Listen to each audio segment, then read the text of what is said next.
does the female gaze exist at all?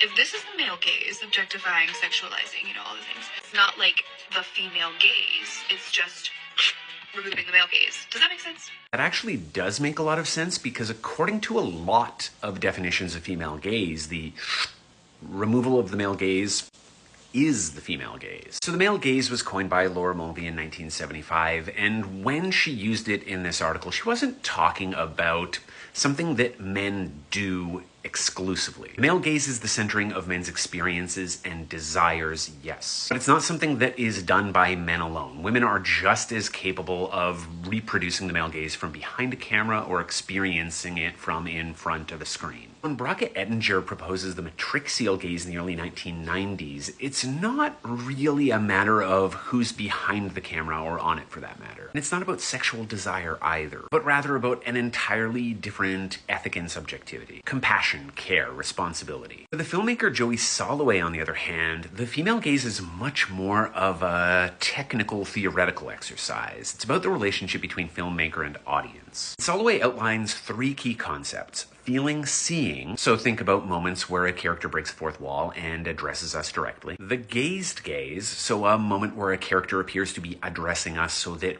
we feel the gaze as if we are the object of their attention. And then finally, returning the gaze, a moment where a character realizes that they are in fact an object of male gaze. At least half of the Barbie movie is doing exactly this. Of course, these aren't the only definitions of female gaze. Outside of scholarly contexts, female gaze is frequently used to describe stories that are made by women, starring women, for the consumption of women, and for the enjoyment of women too, according to what straight women desire. Like Chris Hemsworth's delightfully non-threatening himbo in the Ghostbusters movie. This particular use of female gaze tends to be rejected by academics, though, because it's just the reverse of the male gaze. It doesn't do anything to undermine it or problematize it. And the undermining, if not the destruction, of the male gaze and the ideologies that it supports is usually pretty central to most definitions of female gaze. And one final point about female gaze here is that there is no the female gaze.